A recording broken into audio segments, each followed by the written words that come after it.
Shalom shalom. Murashaka guhembuka, murashaka imbaraga z'umwuka wera. Korari Ingabire yabateguriye igiterane gifite intego igira iti yakoze ibirenze. Kizaba ku itariki ya 21, 22 kwezi kwa gatandatu 2025. Tuzaba turi kumwe na Korari Hoziyana, abakozi b'Imana basize amavuta.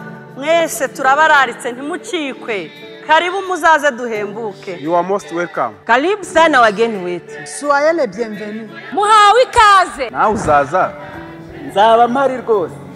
Nawe uzaza? Nge nzaba mpari. Ese namwe muzaza? Yego. Natwe tuzaba duhari.